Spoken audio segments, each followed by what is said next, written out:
It's really enlightened us. And what we did was we talked about what are, we shared basically what are the things that we're doing in our business right now, or even just what is the most enlightened thing that you can think of right now that you've done, and or that, for this business. And holy crow, were great ideas shared. Don't you guys think? Yes. Yeah, that was awesome. And I know some of you weren't a part of it, and I'm sorry, but it is a neat thing. It is a really amazing thing when great minds get together, and I was highly enlightened.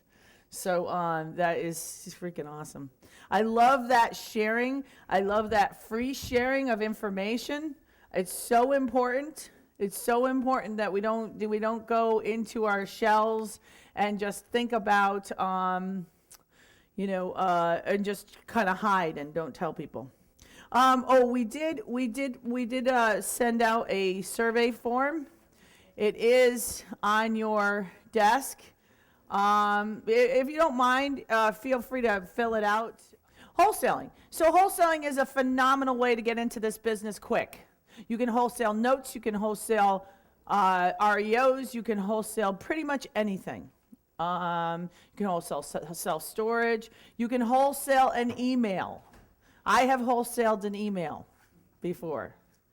Okay, and this is what I did. All right, so I go back and forth with the bank. I decide on a number. I get that number, then I go to someone who I think may like to buy the deal. By the way, I'm going to try to do this step by step by step because that was what was asked. So I go back and forth with the bank. I arrive at a number. After I arrive at a number, I actually start calling up people who would be interested in buying the deal. I never, ever, ever try to wholesale a deal that is not a deal. But there's a lot of reasons why I would want to wholesale a deal that I don't want. And the reason why I don't want it typically are a couple things. It's not in my footprint. I don't want to buy there. It doesn't cash flow enough for me because it's in Southern California, but I have a lot of Southern California buyers, by the way. So if you do come across things in Southern California, I do have buyers for that. A lot of people like California stuff. And I say to them, I wouldn't buy it at this cap rate, but it's a good cap rate for, LA, that's for sure. So it's a deal. Or I'm not prepared at the moment I'm doing way too much other property right now. I'm not prepared at the moment to take down a new one. Or maybe I don't have the private money lined up. Or maybe I can't fit into the timing quick enough. So those are the reasons why I wholesale. So what I do then, let's just do these little top 10 benefits to wholesaling. It's a great way to bring in new investors. It's a great way to create a mailing list of people who are interested in what you're doing. Harvest cash for big deals. So basically, if you wholesale, you're going to get quick cash. It's going to go in your pocket, and it's going to allow you to start doing these deals. Develop your team. What a great opportunity for you to put a team together, because now you've got deals coming into your pipeline. You're not even going to close on it, but now you're meeting bankers, you're meeting potential investors, you're meeting potential other people, and you're actually closing on those deals. Because if you're finding a buyer for them, then you're the one who is facilitating that sale. So now you're the closer. 1031 exchange investors into your next deal. So now you've introduced, you're working with these guys, you've sold them the wholesale. Now you've got a deal. Hey, you want to start 1031 exchanging your other properties into this deal and be my investor. Wholesaling networking group. Start, creating that networking group. Be the go-to person for the banks. So now the banks know that you can take care of this problem and get rid of it for them. There are big fees in assignments. I have a mentor. A lot of you know my mentor, who I've mentioned several times, Dave Lindahl. He once was offered over $1 million to wholesale a contract. I was offered over $1 million. It was $1 million, $1.1 million to wholesale a contract. I did not do it. Why did I not do it? Because the deal was way too good to do, that I wanted to do. It was that deal in Nashville. And actually, this is kind of a cool story. All right, so I didn't wholesale the contract. He wanted me to wholesale the deal to him. I had just closed on the deal. And I got a phone call from a gentleman who had looked up in the deeds and figured out who had bought the property. And we had closed on the property about in like 2 days. 2 days later, we got this call. And he said, "Hi, I'm such and such. I noticed you bought that property. That was not a great deal.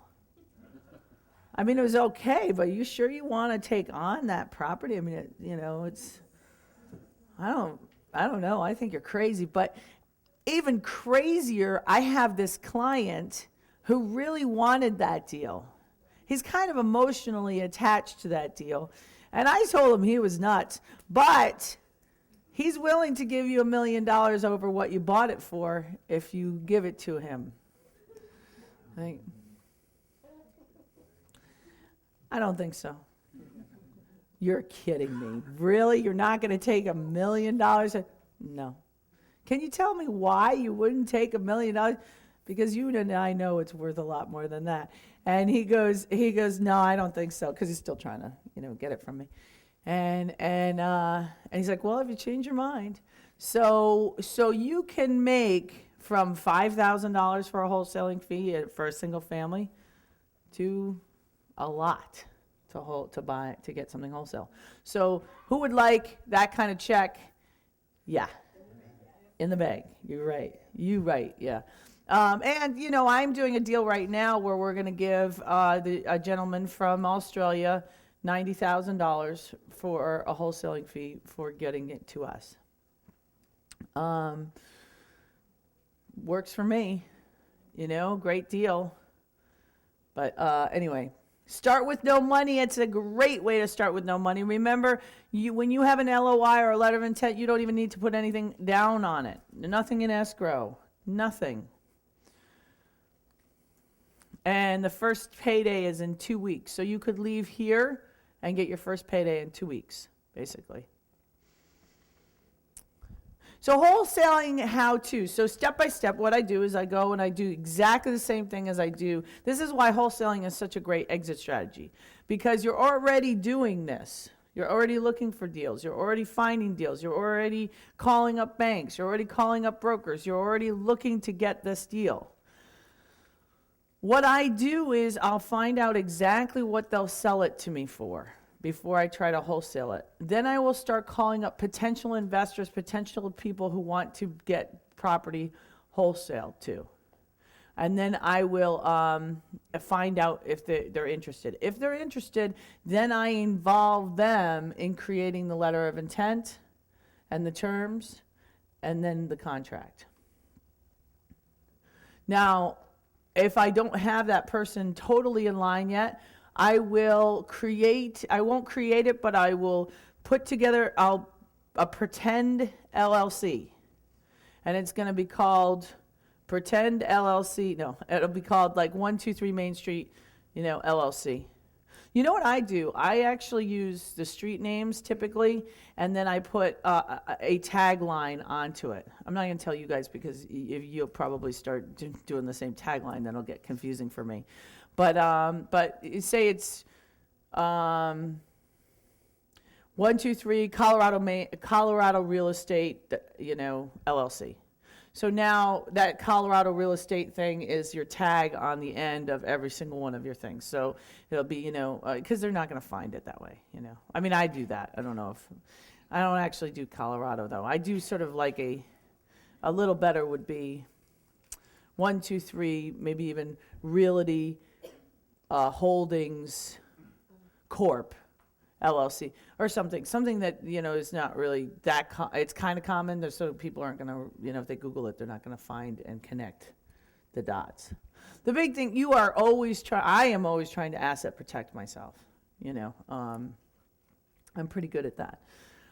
So I'll get an LLC. It's a fake name. I come in, I put the deal under agreement under that LLC, and it's not real. And the reason why it's not real is because I'm going to wholesale that to someone else. And then because I'm also going to put, 123 Main Street LLC and or assigns, blah blah blah blah blah blah blah.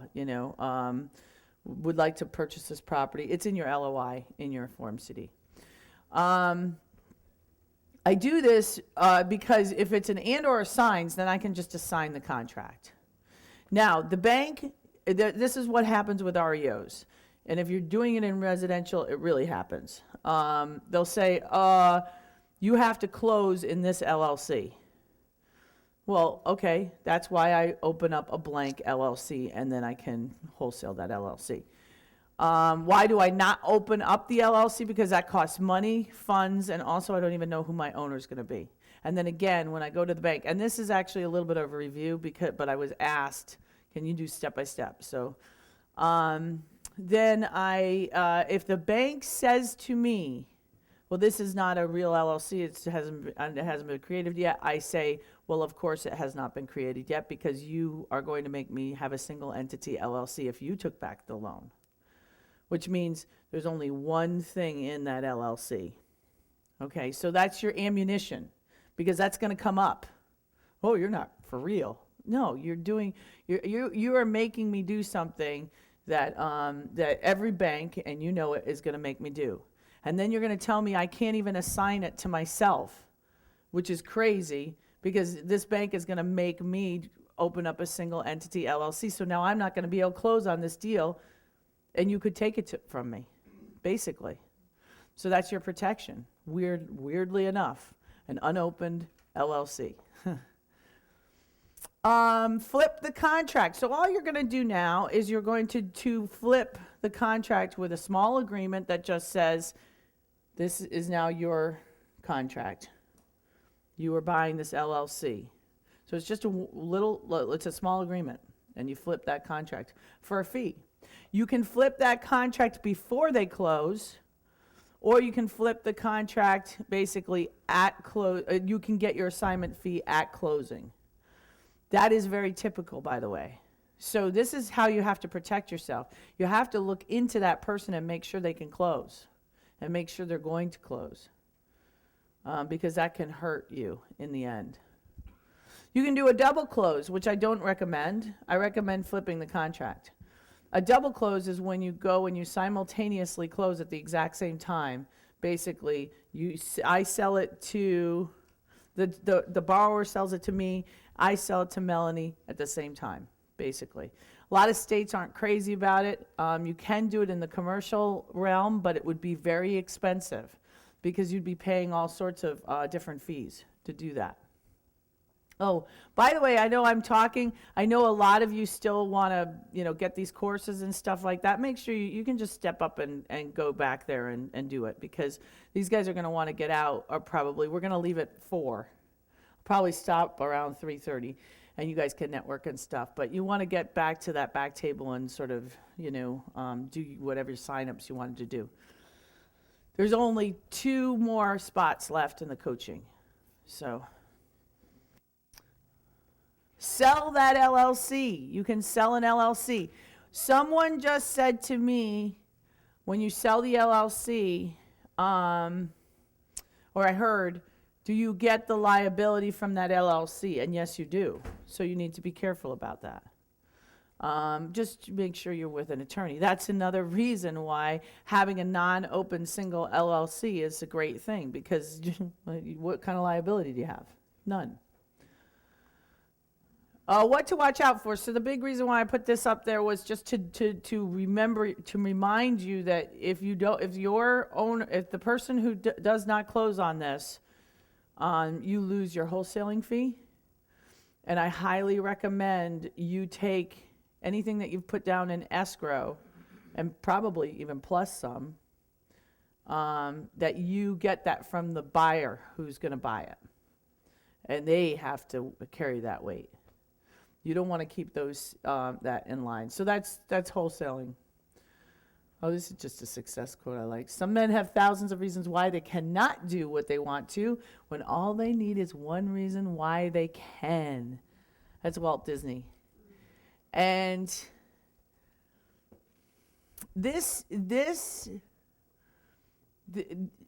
what you're about to encounter, you're going to encounter problem after problem after problem after problem. And people are going to say, you can't do this, you can't do this, you can't do this, you can't do this. All I do for a living is problem solve all day long. In fact, that's what I do even here, is problem solve all day long. I mean, that's what I do. I am an excellent problem solver. I am.